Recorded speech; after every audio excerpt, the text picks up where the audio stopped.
Hey guys, it's METAGAMESGX here, and we are going to be talking about Branded. We're bringing back the Yapping About Branded series for TCG because I'm back to playing TCG, and I recently just went to a locals for the first time in a year, guys.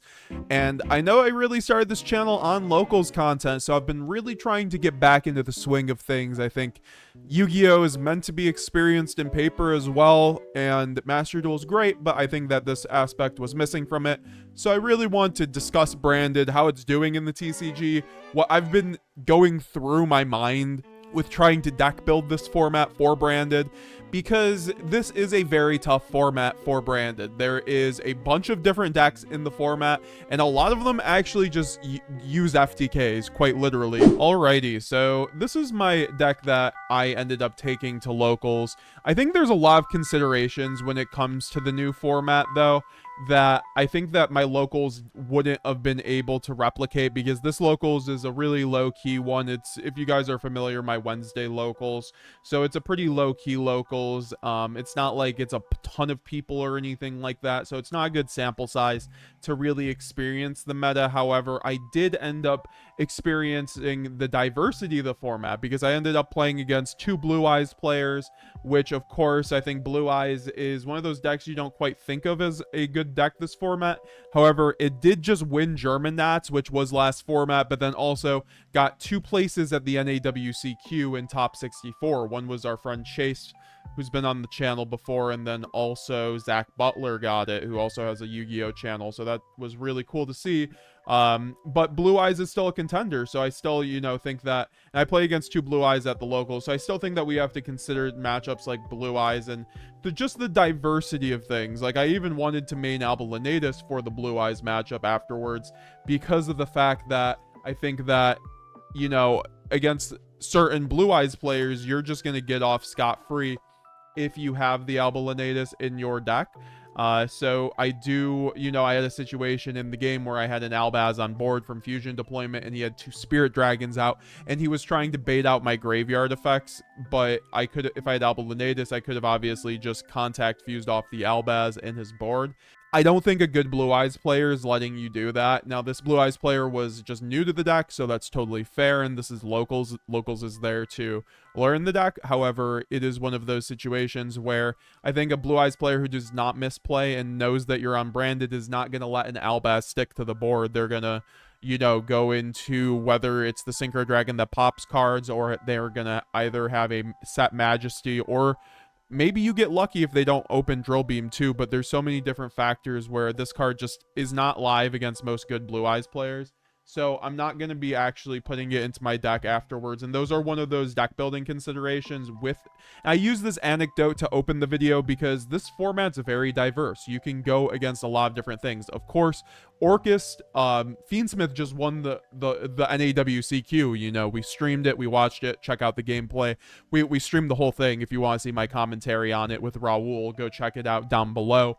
But also, I think that it demonstrates that this format is super diverse, right? You can run into Orcust, you can run into Fiendsmith, you can run into Mitsurugi, you can run into Malice, and you can run into Blue Eyes still, and, you know, a bunch of different decks, right? Because Mermal got top 64, Gem Knights got top 64, Vanquish Soul is arguably one of the best decks of the format, if not the third best deck of the format, and it's going to only get better with the new Canine support coming out. So I think that when that's the consideration, you actually have to consider what your worst matchups are and how you are going to prepare for them. And then just generally speaking, how are you going to continuously win games through a bunch of hand traps, right? Like, that's the name of the game with Branded, with only one Branded fusion in the TCG and very little extender or one card starters. Like, we don't have two Gold Sark like we do in Master Duel. I do think stuff like that makes a difference. I think stuff like Double Called By makes a difference. I think Maxi is quite nice in Brandon. We don't have it here.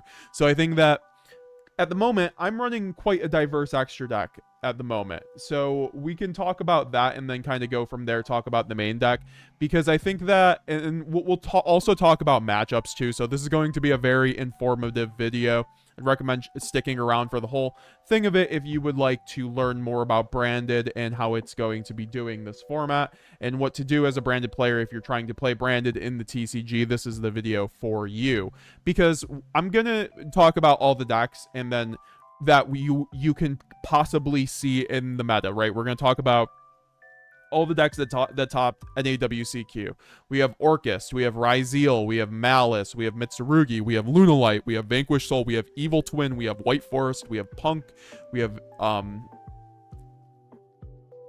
Gem Knight, we have Mermail, and we also have Goblin Biker, which Goblin Biker is kind of crazy to even see that top. But so that means we have a diverse, but a pretty, like, I don't think you're going to be seeing too many decks outside of that periphery. I think most of those are the tier, 2 decks or so. There might be a couple stuff like Branded. I was kind of surprised Branded didn't get through, but I think it was a tough format for Branded. I think there had to be kind of the perfect build in order to have a Branded top that event, and I fully expect to see a Branded top in Euros, right? So I'm looking forward to that. As per usual, honestly. And so when we're considering a lot of these decks which just make end boards that have an incredible layering, whether it's a Mitsurugi variant, I think the Orcus variant is very good too. It's you're either playing Fiendsmith or Orcus, or if you hit both, you basically have an unbreakable board, right? And we saw that the Orcus Fiendsmith player was sometimes not even playing Orcus, right? So there are certainly mid-range decks, but I do think that every deck kind of has their weak points, their weak aspects. It's not like certain decks, like even in the case of Vanquished Soul, they aren't just turboing out Paradise Smashers. They might do that if they're uninterrupted, though. I think that is the thing to consider against Vanquished Soul, because as long as they open up a 2-card combo, they can Paradise Smasher you. I've heard that a lot of Vanquished Soul, like I heard Steven Santoli talk about it, and he says that he uses that card as a way to like win on turn 3 or 4 or 5, kind of how we do with Ido, because Ido we're allowed to, I think that I like running Ido for the turn 3, 4, or 5 wins. I do still like it layering into my end board though, but this card is a great card to like break their board, and then if you're on low card advantage, just make a Sanctifier and then lock your opponent, and then they can't really do a whole lot. And that's kind of what they're doing with Paradise Smashers.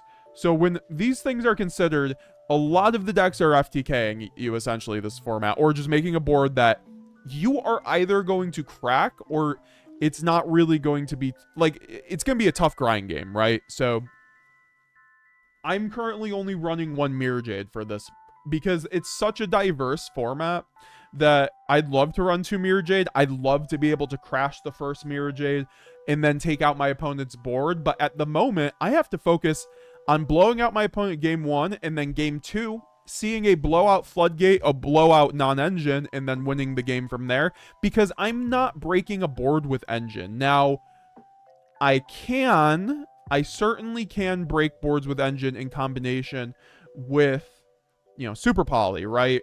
Or Triple Tactics Thrust, or Allura Darkness getting me the +1, and then I can just, break their board, or even the Mulcharmies if you choose to run those. We are currently on a Mulcharmy build over the Allura Darkness, and we'll talk about that. That's really more of a deck building concession than anything.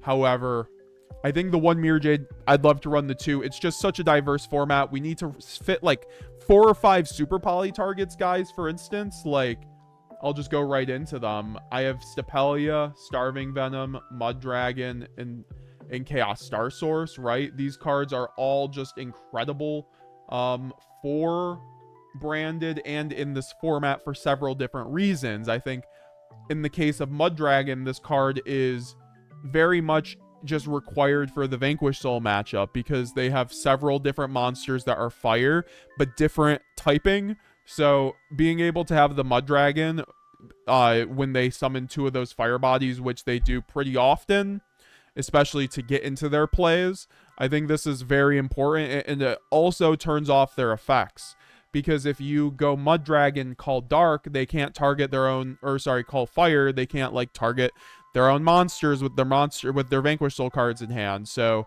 it has a lot of utility into this matchup, and it's also just a good card into, random rogue matchups where you can just Super Poly and then turn off the Imperm, turn off the Veilers, and then you're kind of off to the races. For instance, this is good against Blue Eyes for that very reason, if they do have a light spellcaster on board for whatever reason. They probably won't end on one, but that is a consideration in the grind game. But mostly Chaos Star Source is there for the Blue Eyes matchup. However, this is more or less an engine card in Branded nowadays. This card really is just incredible for board breaking. We are also not running the Light and Darkness Dragon Lord, which I will talk about a little bit once we get after the Super Poly targets. But and then Stepelia is also just, it requires a Dark plus a Fusion, and then so I think that this is just a nice grind game piece for Branded to rotate into once you've already exhausted the Mirror Jade. This isn't a format that I'm highly enjoying for Branded's deck building diversity, because we have to fit in so many options that we're going to be conceding certain things at some point, right? Like, I think at a certain point, I might end up having to put it back in a Borreload, because, and we'll talk about things that we could change, because this is my current extra deck lineup, and I typically like to have, you know, besides just these Super Poly targets, I like to have cards that are like Mirror Jade. Basically, I want to make off a Branded Fusion or one of my Branded Fusion cards, and then I want to stick them to the board, right? I think that these would be your considerations for those types of cards, honestly. And Chaos Star Source is not really that kind of card, because it's more like an interruption than anything. You don't make a Chaos Star Source and stick it to the board. You kind of just hope this stops your opponent enough from them to stop playing, or this, you know, does its thing in that regard. But Stepelia and Mirror Jade I really love. I think you need to have another quick effect fusion boss monster in Branded in order to properly grind. I did talk down on the grind game a little bit before, but that doesn't mean you don't need to grind game, right? If they out my Mirror Jade, I need something else to stick to the board, right? If I can't bring back my Mirror Jade because it's banished, I'm gonna need Stepelia, you know, some pseudo boss monster that can stay on my board and every turn put pressure on my opponent, right, to win that grind game. And a lot of the time, we just have boards of Grand Guignol plus Mirror Jade, and this is a perfect board state to make a Stepelia off of the Blazing Cartesia. So that's why a lot of people choose to end up cutting the Stepelia, but between it being a great Super Poly target, depending just on the rogue decks, especially with Fiendsmith, I'd say Fiendsmith Orcus, this is a great Super Poly target against Fiendsmith Orcus, right? Because you just take out the Orcus monster plus the Desiree. Still has its use cases, and it has even bigger use case being like a second Jade, another way to layer my end board, right? I do think that Light and Darkness Dragon Lord is a very good card, and I kind of do want to run it because I want to have another option to go into that makes my opponent have to interact with it, so I don't just have to waste the Chaos Star Source, because one of your most powerful plays for Branded at the moment is setting up a Branded Banishment on your end phase to then revive like an Albion and fuse off with most likely a Bestial Lubellion in order to make a Light and Darkness Dragon Lord to then pair with a Mirror Jade and then a Mercurier. And then you get to have like 5 interruptions that way. And I think that's very strong. I think elsewise, I was also thinking, you know, I have been known to just do no Lad and then make the Chaos Star Source instead off of that banishment play, because this has the same, basically the same summoning requirements. It can use the same 2 materials you make Lad off of banishment with to make this, which is a pop 2 on your opponent's turn. But I think there's so many gassy decks in the game right now that you have to run either Lad or like the main deck lock, because I think there becomes issues where there's just a lot of gas, whether it is the Anamat Ryzeal variant, which has a lot of gas to it and can go second because of it. Mermail also especially has a lot of gas. I think that sometimes Malice, depending on the matchup, can do that as well. I think, and Mitsurugi too, just if they are able to go Mitsurugi Ritual in main phase, you're not looking good, right? Like, that provides a lot of pressure on the end board. You can deal with it as Branded, especially with Mercurier, but having the Lad stops that, right? They have to bend over their back backwards to do that. So I do think that Lad probably deserves to stay in here for that reason, because if we look at it, we only have the Stepelia Mirror Jade, and we just need something else to stick as a boss monster. My other option was the Borreload Dragon, the Borreload Furious Dragon. I know my German one. I do like the Borreload Furious Dragon because it's quite a good option. I think it's much more flexible than Lad because it's a quick effect on either turn. However, I hate the fact you have to pop your own monster for it. And it gets rid of your branded opening in the graveyard if you want to protect your monster. It's not bad to just pop your own Albion, obviously, and then put this in the graveyard for follow-up, but I think that Lad overall is a better endboard piece because a endboard of Lad plus Mirror Jade, and then once again Mercurier, is just an incredible endboard off of just any way to Branded Fusion plus 1 discard, which is very solid. So I think we can, you know, I was thinking about cutting it for Mud Dragon, essentially. I cut the Lad for Mud Dragon, but I do think that it kind of kills the grind game in theory. So maybe I just go back to siding the Sanctifier, but I do think Sanctifier itself is very good this format. I think there's a reason why you see the OCG running the lock in every single build.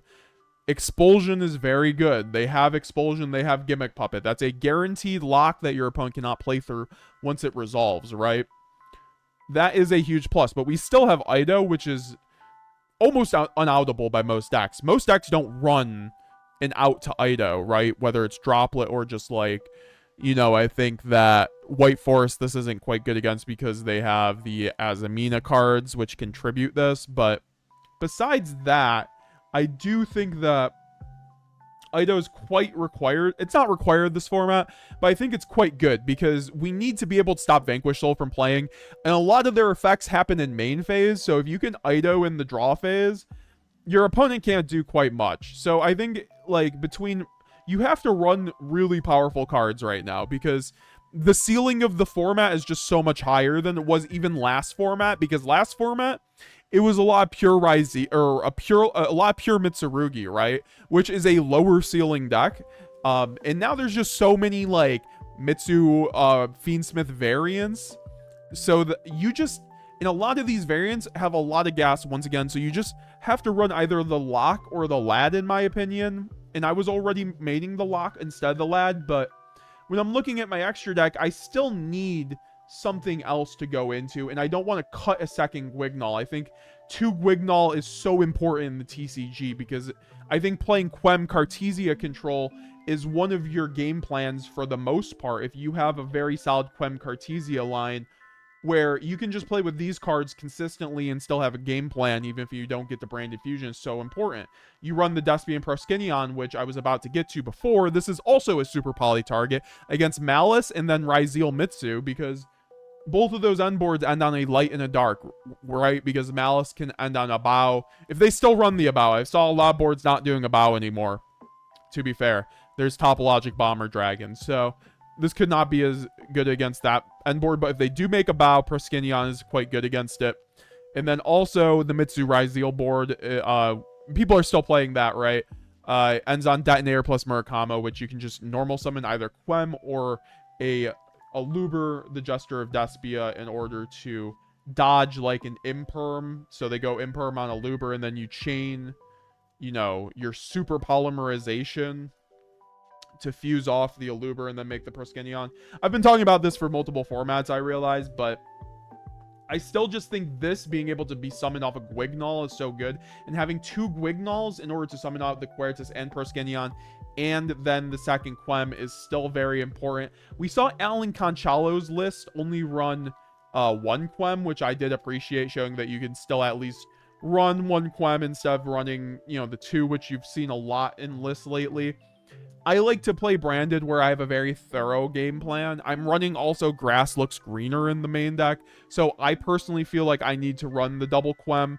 And also when I'm already running double Gwignol, it makes it better to run the double Quem because you get to special summon out the second Quem, and if you lose the first one, you always have access to the second one off of the Gwignol. And then a lot of the time, with this kind of deck, I want to make sure my branded and high spirits is as good as possible. So if my branded high spirits has to go and pitch a Guignol because my only card in hand is a Quema or Cartesia, but I need to get the branded fusion, right? I can at least go high spirits, pitch this, pitch Guignol, and then I have at least a line to summon Quertus or Perskinion on my opponent's turn, or if my opponent summons a Bystial, and then I still have protection to possibly, you know, survive for follow-up or have an interruption on my opponent's turn so they can't OTK me. I think Quertus is so required right now between Malice and then just a lot of decks not having an in-engine bounce, so they just can't out the Quertus properly. If you properly save your Quertus for a moment where, like, they can barely out it, they have to put a lot of resources in, then they out it and you summon Albaz, you win the game, right? A lot of the time, though, the issue is you've already used Albaz effect, so maybe with the new branded support, we get another Fallen of Albaz that we can summon basically off of all of these that do the same thing as Fallen of Albaz, but it's just named different. But it counts as Fallen of Albaz. That would literally just be perfect, because a lot of the time I already used the first Albaz effect, but I'd love to use another one, right? So, yeah, these are just all considerations I've been thinking of. Garura is also very good overall. It's a lot better into something like a Malice or a Mitsurugi deck. However, I do think that something like Starving Venom Dragon actually covers 2 slots in one for the most part. I think that the Lunalight matchup is almost unwinnable going second game 1. So you guys saw me run the Alba System Dogmatica Calamity last deck profile. And this card is a 4,500 towers for your own deck, towers out, where you can basically make this card and then run over monsters that are pretty big, which you normally can't do in branded. But it's not the easiest summon condition. You have to do a 2 to 3 card combo or grind game to summon it. And then Garura is just very good against Malice and Mitsu, like I mentioned. But I think that Starving Venom fills both of those roles, because this monster cannot, it affects the opponent's player, so you can still do it against an unaffected monster, but you can make the Starving Venom Dragon against Lunalight, and then you can copy the Lunalight towers, and then you gain the attack. So this monster goes well over 6,000, and you can attack over the towers. The issue is they usually have 2 towers if they go in uninterrupted. You do run Charmies, and I do run Droll in the side deck, so games 2 and 3, and then also Ra's Disciple. So like games 2 and 3, I'm looking to blow out the Lunalight matchup, right? But for game 1, I felt like these two, if I really see like a really good hand going second into that deck, I at least have these 2 options. And then also I won't have to run the Alba System Dogmatica Calamity, which isn't as good into other matchups. I felt like this covered my Mitsu and Malice matchup, because this is like one of the best super poly targets into that deck.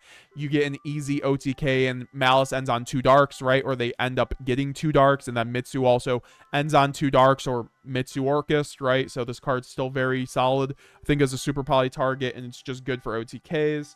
And that's the name of the game. You're just trying to steal a lot of OTKs through like super poly and like branded loss. So that kind of ends the discussion for the extra deck. I mean, I kind of explained where, you know, I would love to have a Borreload in Stapelia and Mirror Jade, because I love having these 3 to rotate through, but I still think Lad is probably just going to be the play here. Especially against like decks like Yummy. And I do think that VS does struggle against this deck. Or VS can get over this kind of easily because they have quick effects, but it's still is not the easiest for them to out. So I still think it's solid, and just having more of a game plan is always important.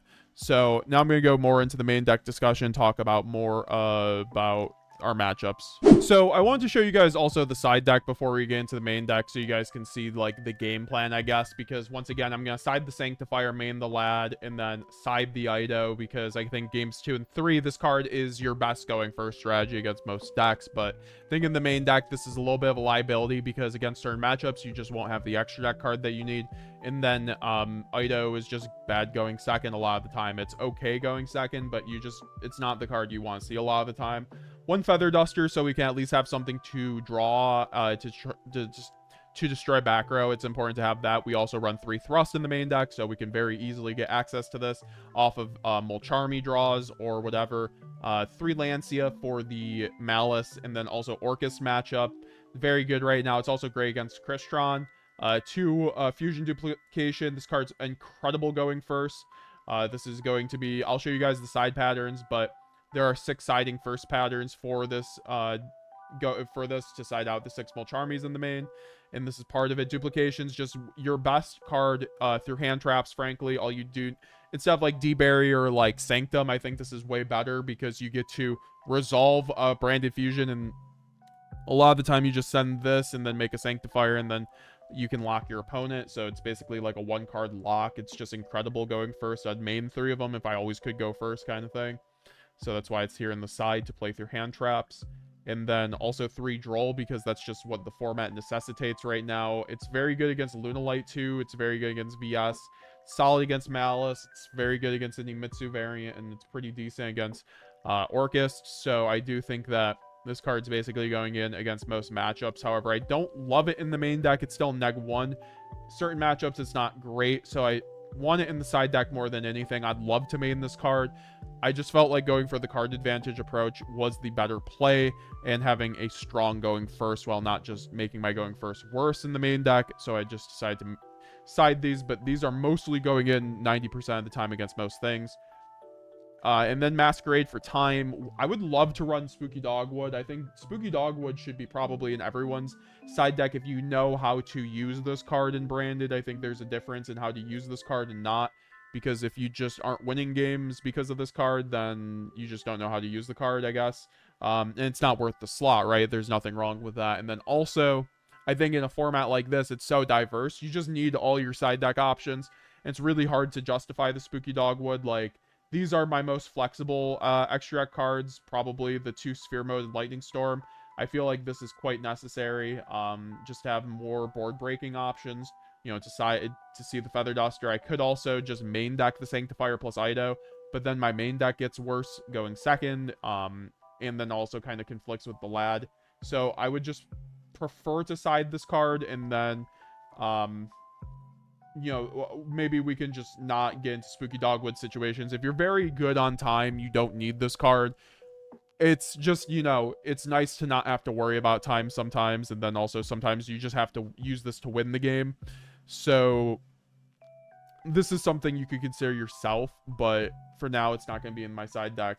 It would be my like next 3 side deck cards though, but I think this side deck is quite good. I think the 2 Sphere Mode are incredible against the Lunalight matchup, and once again, as I've already mentioned, I'm maining, you know, 6 Mulcharmies, you know, 3 Perulia, 3 Meowls. So, or sorry, 3 Perulia, 3 Fuelos. We aren't siding Meowls right now. I just feel like Perulia is a bit better than Fuelos. Or sorry, I guess it is a little better than Fuelos, but it's also better than Meowls. So you just have to run both, in my opinion. Fuelos is a great high spirits target. Perulia is not, but you know, it was either main Allura Darkness plus Fuelos, and I felt like there are way too many FTKs in the format between Vanquish Soul, you know, Lunalight, and then also just the other decks. And Lunalight's not an FTK, but it's basically an FTK against Branded.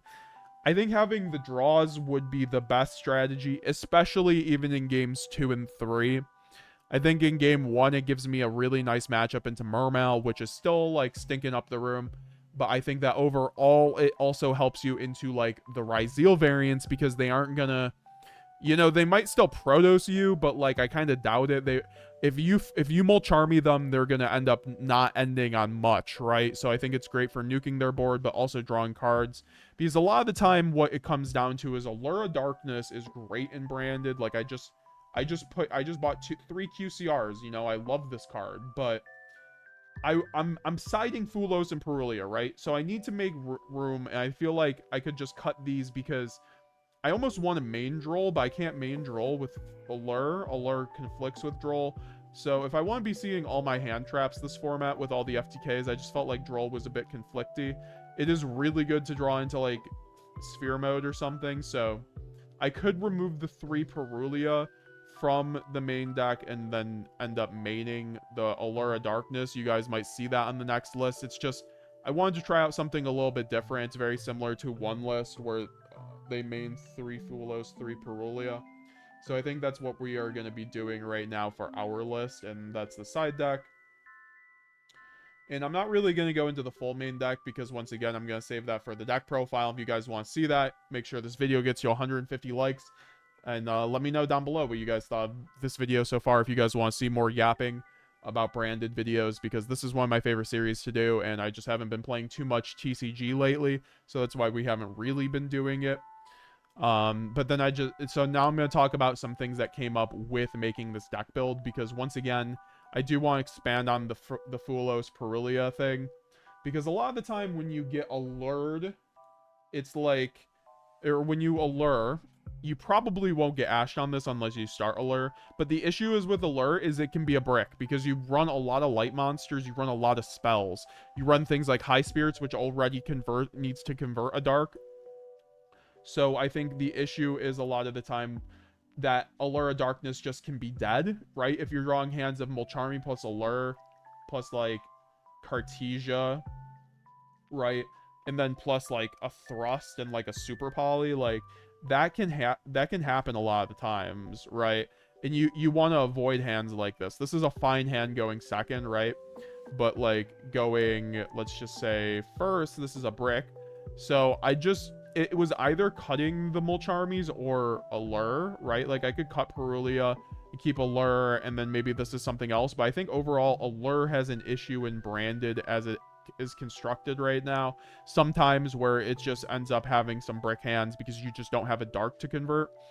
And a lot of the time it also necessitates you running like another Mercurier, which I personally don't really like running 2 Mercurier a lot of the time. The card is it's a very big brick, right? So it's great for the grind game, but I don't think 2 Mercurier is quite worth it at the moment. So unless you're running Allure. So I'm going to consider, back and forth between Allure and Mulcharmy, but I think this like has a higher chance of stopping your opponent from doing something than Allure does, because Allure is a lot less proactive in the sense that I have to go to my turn, right? And I have to let my opponent play the game, and that means they've set up their FTK already. So whatever I'm drawing isn't going to have much bearing, but if I have Mulcharmy, I can draw into a Bestial, but even better, like they end up halving their board, and it makes it a lot weaker for Branded to crack it. That's also the key point, is that when Mulcharmies hit the board and they resolve, which they're resolving a lot more in the TCG because one called by, no cross out, right? So this card is going to really stop your opponent from playing the game a lot of the time, or at least scaring them off from making a huge board. So I think that's really worth it, and it gets you card advantage. I think Branded once again wins with card advantage, right? You can break boards with Engine if you have card advantage, which is why Allure was very good last format.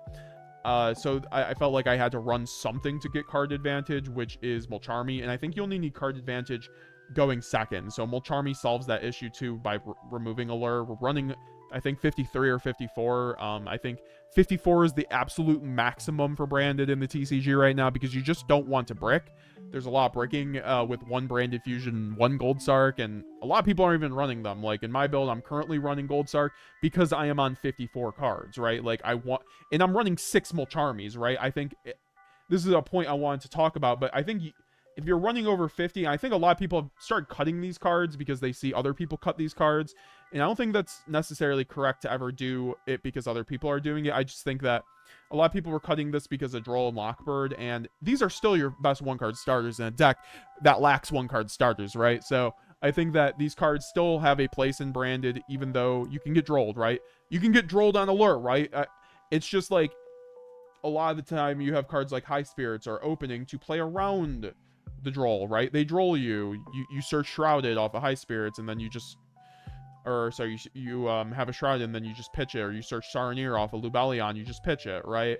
So I think that I'm running these 2 cards so I don't brick with the Mulcharmies. That's also the deck building thing you kind of have to consider with the Mulcharmies. I think running more 1-card starters, that's why I'm also running the Grass Look Screener. I think Grass is just such an underrated card in Branded in the TCG. No one runs it in the TCG for some reason because they're afraid to put 2 more cards in their main deck, which, yes, it hurts consistency a little bit. Like, you won't be able to see your side deck as much, but if you do the ratios correctly, you can open your non-engine as much, right? That's why I'm running 6 Mulcharmies, and then also, this is just a nice 1-card starter, right? You can draw, like, Thrust, Mulcharmy, and 2 other irrelevant cards, and then if you have Gold Sark or Foolish, that's like full combo through hand traps, right? So, and this is also just, grass also resolves branded fusion. It will likely, even at 52 to 54 cards, mill 10 plus cards, which will get you most likely a Saronir, Tragedy, or Shrouded Dragon, which will, or a branded spell or trap that you can then recur off of one of those with the Retribution or just Tragedy itself. So this card is a starter. It is also slightly a board breaker because it helps you get into engine and then pushes. It also sets up branded in white, which is still one of my favorite cards in branded. A lot of people have kind of discounted, but I think this card is almost mandatory in branded with one branded fusion, because if you get ashed, you need something to play through it. If you don't already have Cartesia in rotation, a lot of the time, if you just open this and get Ash, you can still just fuse off the Albaz and Cartesia in your hand, or if you get impermed on Cartesia, you can still fuse with it, right? You only have to use Albaz if you're banishing from the graveyard from this. This is just a poly otherwise, right? So that's searchable in your deck, which is really cool. So I think it has a lot of utility, and it has even better utility going into turns 2, 3, 4, 5, because you already have the branded fusion basically burnt at that point, right? And you're playing the TCG. Also, shout out to my QCR branded fusion misprint that my boy Matt got me. Really do appreciate it. This is the most beautiful card I've ever owned in my life. And look at that misprint 25th too on that. The 25th logo is off center on that, so that is beautiful. My favorite card I've ever owned, honestly. So I think that Branded White's such a good grind game card because you get to banish resources out of your graveyard. And once again, it's even better with grass. I think it's required with grass because if you grass and then you mill a bunch of names, this card is just like another branded fusion you get to resolve on top of your branded fusion. And then also, more importantly, for turns 3 to 5, when you've already used your branded fusion and you already burnt up your kit, right? You only have one Retribution, you only have one Springen's kit, right? So eventually you're going to use those resources up, and when you do, you need an option to still be able to play the game. And you have Cartesia and Quem, but another way to Albaz, when your red's already probably in rotation, in a way that goes less neg because you use cards from your graveyard. Branded White is the only card that does that. Such a good card. It's good turn 1 because it helps you play through hand traps, and then it's good turns 3, 4, 5. It gets even better as the game goes on. So I think it's worth the 1 slot. If you do 10 test hands, this card's probably a brick in about half of them, maybe even more. But it's just like it's such an important card for a deck that only has one branded fusion. If we had 2 branded fusion, I think this would be less necessary because then you can just search another branded fusion, right? But this card is, I think, kind of required for the TCG at the moment for reasons like that. You can also, this is a great board breaker going second because you can just make Chaos Star Source, especially after you've already resolved grass or you've already gone shrouded, send Albaz, right? That's all you got to do to make this card live, essentially. So and Chaos Star Source is one of your best board breakers, so having that as an option with white is great, especially when you draw Bestials a lot. This card's great. So yeah, that's also just something I wanted to consider this build. Once again, I just think the grass is just so good. Also, finally got QCR Lubellion, guys. We got the max rarity branded deck finally, except for the Mulcharmy, but I don't think you need Mulcharmy for max rarity. We got the QCR Super Polys, of course. We just need Starlight, Shrouded Dragon, Starlight, High Spirits, honestly, at this point. I'll be so happy. Mercurier would be also nice, or Retribution, but those are less so. Also, the Bestials would be great to see. But yeah, guys, that was kind of my yapping video about this format. I hope you guys took away notes. AK, for Vanquish Soul, you really do have to, be running Super Poly and proper Super Poly targets for that deck. And then just also make Lad, right? Because they play in the main phase, so if you Lad or lock them in the draw phase, you are looking very good against that deck for the most part. But I do think the lock is way better than against Vanquish Soul than Light and Darkness Dragon Lord. So games 2 and 3, you're going to be making this for the most part against most of the meta decks, honestly, than Lad. But Lad's great for the 1 card Branded Fusion, so that's why I'm running it in the main deck.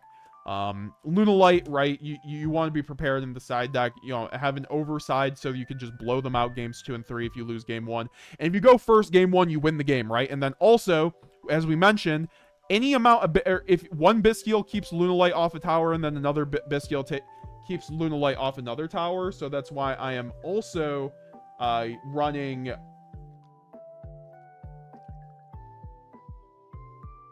So that's why I'm also running Bestial Magnuma on top of the Saronir, because, you know, with Fiendsmith being good, with Orcus being good, and then also Lunalight, if you just see a Bestial against Lunalight, you keep them off of 1 towers, and then the game's playable, right? So I don't think it's worth it to overmax on Bestials, because it's still quite a diverse format. I don't think Bestials are quite that good into Malice, although they are usable.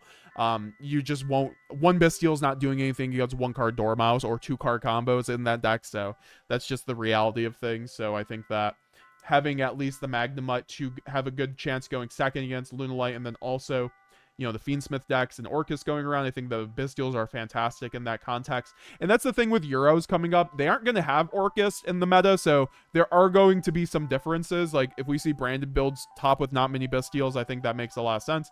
Because, I mean, you do have Mitsu, which the Bestials are still great against, but the Orcus just winning the NAWCQ puts that deck on top, right? So we have to have answers for that deck, and Bestials are great for that matter. And then, and then just with the general Mitsu Malice meta, right, you're going to be siding, right? Like Malice, you have to see Super Poly in order to win the game, or like a Mulcharmy, because if you get card advantage against Malice, you can actually break the board. If you go 7 to 8 to 9 cards, that's when you can start breaking the board. But I think Super Poly is just key to that a lot of the time too. So you still have options against those decks, and once again, you do have the main deck Mulcharmies, so that you have great options into a lot of the FTK decks that you can then stop them, whether it's Murmal or even Vanquish Soul. Vanquish Soul does get stopped to Droll more than anything. I think, you know, Perulia is quite good against their deck. I think Fulos is not as good. I think Fulos kind of sucks against it, but I think that there's enough decks that Fulos still just like makes it so Ryzeal has to end on Detonator, right, instead of just doing their full thing. So especially when they don't know you're on branded, right? Like, yeah, I'm on 50, but if you're only on 50, they probably aren't going to ask, and they might, but and they might not know at the same time, right? Because who's playing brand in the TCG? And that's one of the best parts about playing brand in the TCG right now, is that you have the surprise element. People aren't going to know what your deck does. People aren't going to know what to do, and they're going to interact with it improperly. And we do have the new support coming out, so we have a lot to look forward to. I hope you guys enjoyed this yapping about branded session. This was a fun one. I just wanted to kind of get out a lot of thoughts I've been thinking about branded. I really spent a lot of time with this deck list and like to theory with it, and I think it's working out very well. You know, if you see 1 non-engine going second plus like any extenders, you're probably great going second. Like, let's just do a test hand. This is what I'm talking about with this kind of build, and this is kind of what I want to be doing with these types of videos. Like, going first, this hand is incredible. Going second, this hand kind of sucks, right? So this is where, like, game 1, you basically FTK going first. Game 2, you're probably losing with this type of hand, right? Like, it depends, because you can go Shrouded, draw a card. Let's see, our next draw is Called By. Maybe that gets us there. And Foolish gets us to Branded Fusion. Then we can do Cartesia, Quem into Albaz plays to try break the board, which is the nice part about branded. It's just that so many of these decks without a ban list make such a powerful board that you are not cracking their board with engine a lot of the time. You need like another non-engine. So that's just one of those things where games 2 and 3, you just overside, right? You start siding in things that will make it so that you always will end up seeing it, right? All right, let's see. 2 Bestials opening plus Banishment. This hand is basically FTK going first, because the Called By, you just get skipped to an Imperm, and then on top deck for going second. And this is great against any Fiendsmith Bestial deck, and you still have opening. So this is a solid hand going second. This is just one of those things where we're going to have to work on the build a little bit. I think that maybe running 54 isn't the case, but we just saw like an event get taken by a 54 card branded list. So I don't think it's impossible to run 54. That list just wasn't running grass. There was a lot of things I would have done differently in that list. For instance, this hand is great going second, but I think that once again, you kind of just get FTK'd against certain decks. That is why we are running the Mulcharmies, so we can at least see them. But as you guys could see out of those 3 test hands, we didn't see a Mulcharmy, unfortunately. You know, like, honestly, with a lot of those hands having a Quem in it, it might just be worth it to go the Alan Conchalo line and cut 1 Quem, right? We were talking about having the 2 Quem being nice, but I think that was the weakest part of the Quem Cartesia grind game, because as long as you have the 1 Quem, you're usually fine, right? Like, the only part that sucks is if you get nibbed kind of thing. or if you hard open it, but you can usually spin it back or just normal summon it at the worst case, right? If you just open the Quem, you have to normal summon it and do your thing. But I think removing the Quem might just help the going second a little bit, because we need a little bit less normal summons, right? So like for this hand, for instance, this is great going second because I have the Triple Tactics talents plus a bunch of engine, and this is just fine. I think that maybe like the Gold Sark, for instance, might be able to go as well to just get it down, like maybe Foolish or Gold Sark. Like I think Gold Sark is a bit better than Foolish though, so if anything, I think we can go to 52, remove the Quem and the Foolish, and then just hope to start seeing some more going second cards. And that's just, those were always more of the weaker cards. I was like, oh, 54, I'll be able to make it a little bit more consistent while having the Mulcharmies. But yeah, like these are the hands I want to be seeing, right? Like play through Imperm, hand trap, play through like 2 hand traps plus having incredible board breaking. This is exactly the type of hand I think Branded needs to be seeing, and this is kind of what I'm talking about, where Branded has a consistency issue over 52 in the TCG. Like the moment you go to 52, you start like hard bricking just randomly, right? As you guys see, like where you get hands only just like good going first or only good going second, and you need a good combination of hands going first and going second, just like this one. You see a Perulia, great. You see a Bestial, great. And you have great plays going first, right? That is the perfect hand. And then you draw an Aluber, which is even better because you have a normal summon now, right? You don't want to draw too many normal summons, which is always the thing with Branded, to be honest. I think that's what Andre Torres used to talk about that deck a lot, and a lot of newer Branded players who are getting tops kind of just ignore that, where they're just like, we're going to run like 9 normal summons. And a lot of the time, I think that's a little incorrect. So that's why it's like, yeah, double Quem is good, but it might just be worth it so that we can play the game, right? Like instead of drawing double Quem, I have Shrouded, right? And this is great going second because Perulia gets me 2 cards. In worst case scenario, it gets Ash and then they don't have Ash, and then I have this for my hand. But that is just like the concession you have to make a lot of the time. This will resolve, and if they already have Ash, you're probably not breaking their board, right? Unless you have like one of the best hands of all time. So just getting that Ash out of the way, it's not bad. So yeah, the moment we made those tiny changes, I do think that the deck got a lot better. So this was a little interesting. I did want to just provide some test hands at the end. Yep. And this is what I'm so this is what I'm talking about though, where you need like the 1-card starters, right? Because going first, this hand's great, but going second, well, you hope you get draws, right? And you have some great cards, but you really do have to draw like 3 cards to start even playing the game, and then it's still not that good. So that's why the Mulcharmies sometimes aren't that good. But just imagine if these were a lure, right? I still brick, right? So I still think the Mulcharmies are technically better.